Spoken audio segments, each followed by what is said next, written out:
No programa de hoje, vamos conhecer a vida e a obra de Francisca Sandman, jovem, talentosa e promissora artista plástica portuguesa, direto de Almada, Portugal.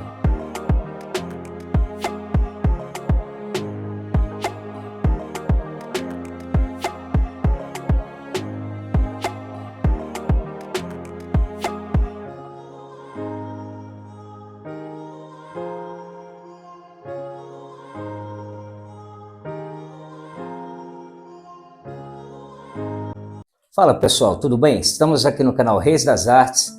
Hoje eu vou fazer uma entrevista especial para vocês com a artista Francisca Sandman. Tá certo o nome? Tá certo.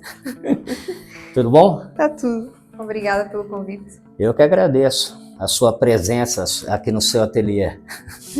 Obrigada. Me conta uma coisa, quantos anos de carreira? 12. Uau, 12 anos. Bacana. E me conta um pouquinho sobre sua trajetória. O que te fez chegar nas artes, a ser uma artista plástica?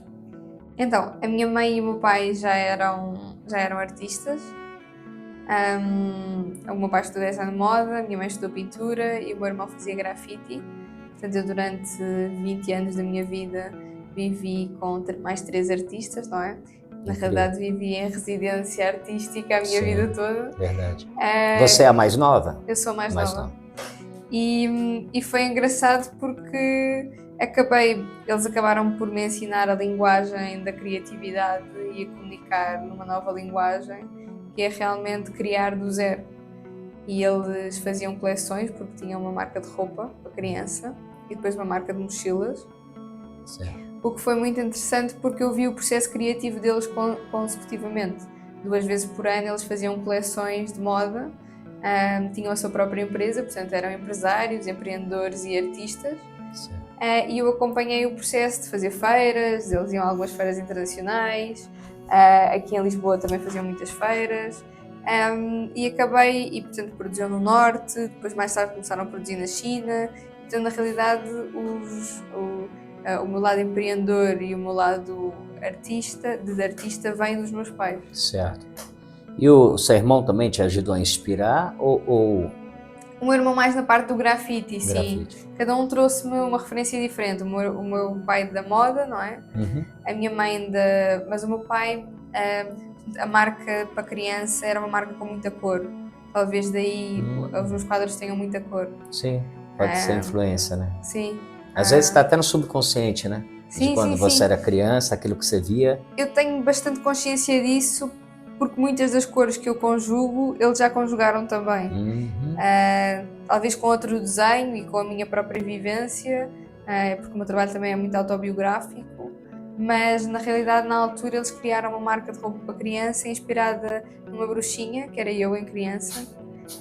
Era uma bruxinha de cabelo loiro, super gira, que fez imenso sucesso em Portugal. Tivemos lojas em Portugal, em Espanha, em Lisboa, no Porto. Foi uma marca que fez um sucesso incrível. Que bacana.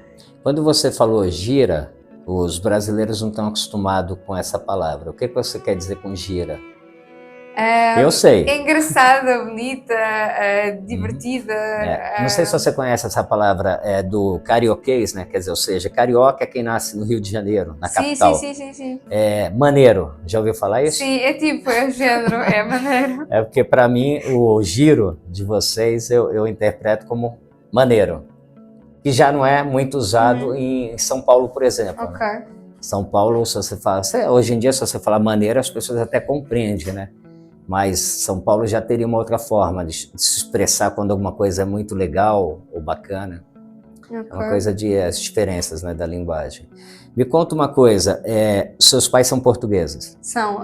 O meu pai descende, portanto, a minha família da parte do meu pai é alemã, a minha avó é alemã, nasceu no sul da Alemanha e viveu em Bremen. Na realidade ela nasceu em Breslau, na Polónia, mas portanto, que era a Alemanha, mas que é a atual Polónia. E depois foi viver para Bremen. Incrível. Então daí que vem teu sobrenome. É verdade. O nome e a forma como eu assino os meus quadros é como Sandman. Só Sandman. Sim. Desde o início que foi um nome que me atraiu por homenagem à minha avó e por ser um nome internacional, não é? Sim, claro. Eu, quando eu te conheci, não sei se você lembra, eu achei que você não era portuguesa. Que a gente se Acontece com conheceu. frequência. A gente se conheceu num evento, aí eu falei, nossa, eu vou falar inglês, né? Vou falar com aquela artista ali, já comecei a pensar em inglês, né? Que o meu inglês não é muito bom. Sim. Eu falei, bom, mas eu vou lá conversar com ela. Aí quando eu cheguei, aí você é portuguesa? Eu falei, nossa, você tem cara de holandesa, alemã, né? Você fala para você assim, dinamarquesa. Eu falei, nossa, você parece uma dinamarquesa e tal. Aí você ficou surpresa. Trajetória sua artística com ligação, você é autodidata? Você fez algum curso de arte? Ou vem desde a infância? Eu fui autodidata durante algum tempo, mas achei essencial investir na minha formação artística e em várias formações dentro da arte.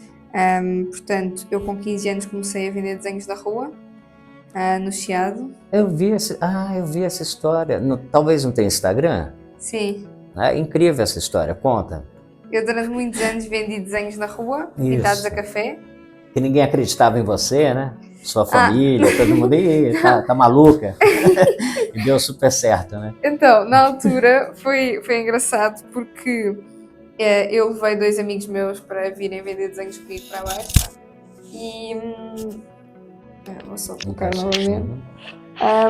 Eu levei 2 amigos para virem vender desenhos comigo para baixa e na altura eles brincavam muito comigo, diziam que ninguém iria comprar e que... Quem falava isso eram os seus amigos? Os meus amigos. Não eram os seus pais? Não, os meus pais só perguntaram, eu disse, este fim de semana vou vender desenhos para a rua. Isso você tinha 15 anos? Tinha 15 anos. Conta. E os meus pais disseram, vais o quê? Vais para onde? E assim, já falaram disto, algures em Paris, porque não em Lisboa, vou fazer. Porque o meu avô já me tinha falado que em Montmartre os artistas vendiam desenhos na rua. Sim, então muito pensei, tradicional, né? Super tradicional isso acontecer lá em Paris, Montmartre. E eu pensei, se acontece em Paris, eu vou fazer em Lisboa. E por isso comecei a vender desenhos e na primeira vez vendi 3 desenhos a 5 euros cada um. Houve uns pais que passaram com as crianças e que disseram às crianças para escolher. Você falou que era feito com café? Sim. Os primeiros eram aguarelas, eram desenhos à aguarela. Mais tarde, com 17, 18 anos, é que foram mesmo com café. Uma altura que eu pintava muito a café, porque eu também pintava com a minha mãe a café em criança. Daí eu voltar a essas memórias de infância, não é? Sim. Porque nas férias de verão eu ia com a minha mãe para o café e pintávamos juntas e então era muito giro essa maneira. Virou carioca já. Era muito giro essa parte de voltar também às memórias de infância. Sim, claro. E então, com 17 e 18 anos, ia todos os fins de semana vender desenhos para a rua para pagar um Interrail que iria fazer aos 18 anos. Fazer o quê? Um Interrail. É uma viagem de comboio pela Europa. Olha, que legal. Chama-se Interrail quando se compra um passe de comboio e se viaja quase ilimitadamente pela Europa. Nossa. E eu fiz 2. Um para visitar os principais museus e outro para visitar as casas de espetáculos, óperas, filarmónicas. Nossa. E então foi muito interessante. O primeiro fiz acompanhada com um namorado na altura e o segundo fiz sozinha porque sentia a necessidade de me desafiar e de provar a mim própria que eu conseguiria fazer uma viagem sozinha de um mês pela Europa. Certo. E daí tenho viajado muito sozinha também. Às vezes acompanhada, mas acho que sozinha são sempre experiências pessoais ainda mais enriquecedoras. É incrível, né? E a cultura, você não vê isso no Brasil, entendeu? Jamais você pensaria numa garota ou um garoto com 17 anos, né? O 18 foi o primeiro Interrail. Então, sei lá, fazendo, né, um tipo de viagem dessa, pelo Brasil mesmo que fosse, para visitar museus, né? Óperas. Ópera no Brasil praticamente quase não tem, né? Você tem pouquíssimas coisas no eixo, né? Mais das cidades mais importantes, tudo. Mas claro que não é uma coisa como tem, né? Difundido na Europa toda. Então é incrível, né? A cultura, né? Como vocês têm um acesso muito mais fácil, né? Que te dão. Assim, não acontece em todas as famílias portuguesas, também vou ser sincera. Não é muito tradicional. E falta, na realidade, até falta muita cultura aos portugueses, não querendo. Pronto, em comparação com o Brasil, se calhar até. Não, é muito superior. É muito superior. Sim, sim. Mas na realidade, em comparação com outros países da Europa, como a Alemanha, como como a Áustria, como a Suíça, como Dinamarca, N exemplos, os portugueses não são realmente, não têm culturalmente esta disponibilidade financeira, nem interesse assim tão evidente na cultura. Mas por acaso, não é por acaso, não é? Mas tive a sorte de nascer numa família onde priorizou sempre a cultura. Sim. E para mim é das coisas mais importantes da minha vida é realmente ter uma vida cultural ativa. Exato. Seja viajar, seja visitar museus, também pelo meu trabalho. Sim. Acaba por estar muito ligado ao meu trabalho, mas a minha família sempre me exigiu que tivesse cultura, era uma coisa muito importante para a minha família. Importante, né? Interessante, né? Que para o seu crescimento artístico, né, foi fundamental você já ter toda essa cultura, né? Porque eu, por exemplo, vim de uma família nada artística, né? Outro tipo de trabalho que meu pai e minha mãe fazia, e eu praticamente assim, eu sou o único artista plástico da família mesmo. Quando eu falo família, é com primos, tios, etc, entendeu? Não existe isso na minha família. Eu acho que eu fui o primeiro. Mas eu sempre tive uma ligação muito forte com arte, entendeu? Desde criança eu sempre tive, apesar de eu morar numa cidade litorânea de São Paulo, tudo, né, com acesso zero, mas eu sempre tive muito interesse por arte, por filme de arte, essas coisas. Me conta uma coisa, quem são seu trabalho, né? Super assim, psicodélico, é uma coisa viva, né? Uhum. Nas cores, tudo. São tinta fluorescente, né? Uhum. Fluorescente? Neon fluorescente. Tá. E quem você tem alguma inspiração, assim, algum artista que você se inspira ou você? Não. Ao início, quando eu comecei a pintar e a desenhar, eu tinha artistas de referência. Hoje em dia é tudo muito autobiográfico. Quem eram na época? São portugueses? Não. Quando eu comecei, eu identificava muito com os desenhos do Egon Schiele. É um pintor austríaco que visitei presencialmente, observei o trabalho dele de perto em Viena. Uhum. Foi assim um museu que mais me fascinou, porque o trabalho e o traço dele é muito puro e frio e quase um traço calculista, mas grotesco. São os desenhos mais interessantes que vi e que me impactaram. E eu tinha um fascínio muito grande pelo Egon Schiele, pela forma como ele trabalhava o corpo. E é interessante agora que no body painting eu estou a trabalhar o corpo, mas não estou a desenhar o corpo, estou a colorir o corpo. Uhum. E portanto é engraçado, nunca tinha feito esta reflexão, Eu vi no seu Instagram, essa série de corpos, no caso, eu vi que você pinta os corpos, né? Uhum. Como expõe isso? Então, nós podemos pôr através da fotografia, fotografando esses corpos. Uhum. No caso, você faria essa fotografia? Faria ou não? Ou fez, ou vai fazer? Eu não sei como é que está o processo dessa série sua, desculpa. Mas a intenção é expor as fotografias. Sim, portanto a ideia é fazer uma exposição de pintura e fotografia em parceria com um fotógrafo e com uma bailarina, onde se conjuga as várias artes da performance, da fotografia e da pintura, sendo que o meu único papel é colorir, seja em que vertente for, portanto eu sou pintora. Às vezes há a ideia de sermos artistas plásticos, mas na realidade não existe aqui plasticidade nenhuma. Existe aqui pintura em várias superfícies, porque na realidade não tenho a curiosidade, não tenho, as minhas mãos não me puxam para algo tridimensional. É só mesmo colorir e fazer traços e desenhar, mas sempre na ideia de trabalhar a cor em várias superfícies, seja ela o corpo, seja ela a tela. Entendi. E neste processo juntei-me com um fotógrafo e uma bailarina e estamos a trabalhar juntos esta opção de expor o corpo em fotografia. Mas isto do corpo tem muito que se lhe diga, porque na realidade o corpo, quando nós pintamos um corpo e o corpo fala connosco, é a nossa oportunidade de falar com a obra. Sim. Principalmente se o corpo que dança e que fala tiver sensibilidade para falar connosco. O que torna tudo muito mais interessante. Certo. Porque quando eu tenho a sensação que quando alguém vem ao meu ateliê, há esta questão de quem é que visita quem. São as pessoas que vêm cá e veem os quadros, ou são os quadros que cá estão e que veem as pessoas? Porque na realidade, quando entras aqui no meu espaço de trabalho, tu estás em desvantagem perante tantos quadros, não é? Sim. E sentes isso. Verdade. Sentes essa, de alguma forma, parece que te abraçam, mas também te absorvem. Da cor, da personalidade. Aqui no chão, né? Quando eu entrei aqui nessa parte do ateliê dela, aí eu já tirei logo, né, o sapato, né? Falei, deixa eu tirar o sapato, porque tem uma obra de arte no chão.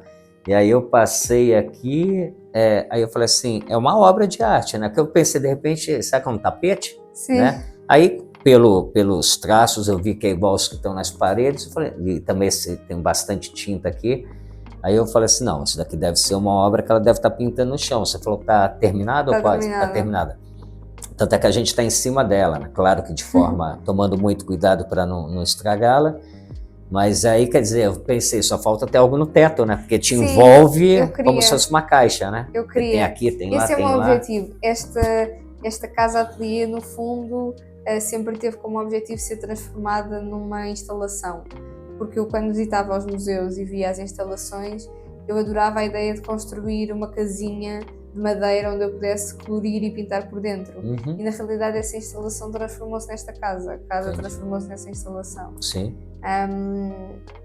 Portanto, só não dá para transferi-la de sítio para sítio, como se faz nas exposições nos museus.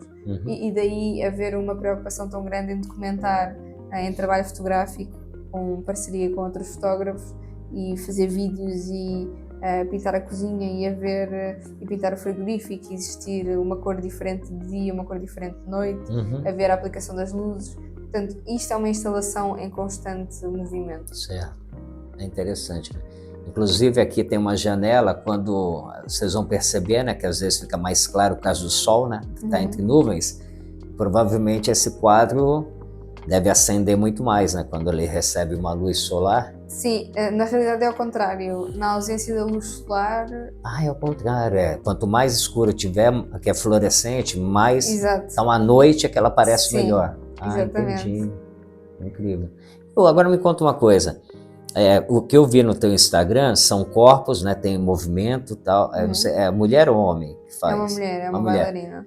Então, no caso, vamos supor, você fechou uma galeria para expor o seu trabalho. Aí você vai expor pinturas, fotografias e, por exemplo, performance ao vivo. Interessante. Seria a bailarina? Inicialmente eu comecei por pintar o meu próprio corpo. Isto acabou por ser um trabalho interessante de... Nós, enquanto artistas, misturamos sempre a nossa parte pessoal com a nossa parte profissional. Certo. E houve, desde que eu comecei a pintar o corpo, houve assim uma sequência de eventos na minha vida que me levaram a pintar o corpo e a trabalhar o corpo também de uma forma mais de saúde e de andar mais a pé e de deixar de beber álcool e fazer algumas mudanças na minha vida quando comecei a pintar o corpo. Porque quando comecei a pintar o corpo eu percebi que se o corpo iria ser a minha ferramenta de trabalho, eu iria ter que tratá-la ainda melhor do que o que eu tratava anteriormente.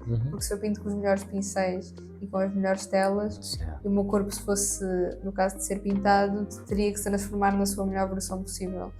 Então alterei imensos hábitos. Bom. Comecei a treinar com regularidade, com um personal trainer, com uma personal trainer no caso, e agora estou a treinar com um personal trainer. Certo. E é muito interessante a forma como as coisas mudaram e se refletiram no meu trabalho, porque quando nós pintamos uma tela de 4 metros, aquilo não é um trabalho só intelectual ou só criativo, é um trabalho físico. Sim. Porque há uma doação física, e quanto mais à vontade nós estivermos com o nosso corpo, quanto mais conseguirmos tratar o nosso corpo por casa, mais isso vai revelar na pintura de uma forma de abraçar e de nos entregar ao quadro de uma forma mais fluida. Entendi, bacana. Com relação à série, qual seria? Você tem o nome de uma série para esse trabalho, por exemplo? Sim, é uma série neon.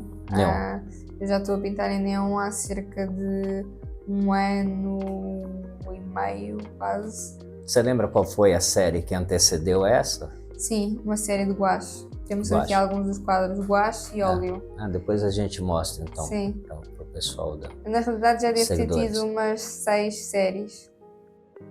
Esta é Desde a que você série. começou a sua carreira, você calcula mais ou menos? Eu comecei no desenho. Comecei no desenho. Tá.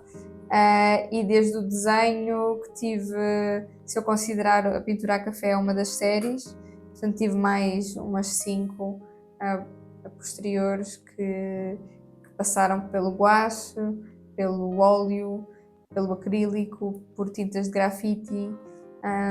Eu tenho a preocupação de explorar todos os materiais que estão disponíveis e procurar também materiais contemporâneos para fazer pinturas contemporâneas, não é? No entanto, não deixando o óleo de parte, porque o óleo também tem o seu interesse. Certo. Consoante as viagens que eu vou fazendo, também vou adaptando os materiais ao que eu quero fazer quando volto. Por exemplo, no caso do Grand Canyon, foi uma viagem gira que fiz aos Estados Unidos. Quando voltei, tive a necessidade de enraizar-me com a terra, e isso vai buscar mais o óleo. Sim. Porque o óleo tem mais contacto com a terra do que o acrílico. O acrílico seca rápido, a textura é diferente. Esse daqui, por exemplo, é acrílico. É acrílico. Mas você costuma pintar óleo, mesmo sendo abstratos, as pinturas são feitas a óleo? Bom, não, claro que não todas, que as que estão aqui são todas em acrílico, né? Mas as pinturas em óleo também são abstratas? É assim, eu não diria que o meu trabalho é abstrato, apesar de muita gente o considerar abstrato. Deixa eu olhar direito. Porque, na realidade, o conceito de abstrato é quando nós não conseguimos identificar algo. Claro. E na realidade eu e a maior parte das pessoas conseguem identificar muita coisa. Talvez consigamos identificar coisas diferentes. Mas identificamos sempre coisas, não é? Não são manchas. Tem alguns quadros que são só manchas, mas por exemplo, aqui conseguimos ver um alvo, uma mandala, gotas, bolinhas. Nossa, é incrível. Eu estou olhando daqui. Depois eu mostro pro pessoal que está assistindo, entre esses laranjas, azuis e não sei direito que cor seria essa. Aí você tem um verde, aí lá no fundo, né, assim, totalmente tridimensional. Não sei, vou dar uma licença aqui. Isso aqui, ó, essa parte aqui é absurdamente 3D, né? Eu olhando daqui, assim, parece que a tela está aqui e algumas partes da tela estão absolutamente lá no fundo, como se fosse um tridimensional, que é super interessante para o trabalho. Dá uma sensação que eu estou olhando como se fosse alguma coisa, um acrílico transparente com uma imagem lá no fundo. É incrível esse efeito 3D, né, que você criou. Muito bacana. Mas eu vejo como um trabalho abstrato, super interessante, mas é claro, quando você foi me falando, né, tem alvo, tem, né, algumas coisas assim que você identifica, como gotas, tudo, mas é super interessante. Agora, essa série teve alguma inspiração? Não, é você mesmo que... Esta série está dividida em duas. A série Neon está dividida em 2 partes. A primeira foi inspirada, portanto, Eu já fiz, sei lá, uns 20 e tal quadros de neons, sendo que os mais pequenos têm 1 metro por 1 metro e os maiores têm 4 metros. Nossa. E dentro dessa série, portanto, esta é a última fase onde foi aplicada num festival. Portanto, estes quadros foram pintados para um festival, daí terem este também. Portanto, estão disponíveis também para o consumidor final, para colecionadores.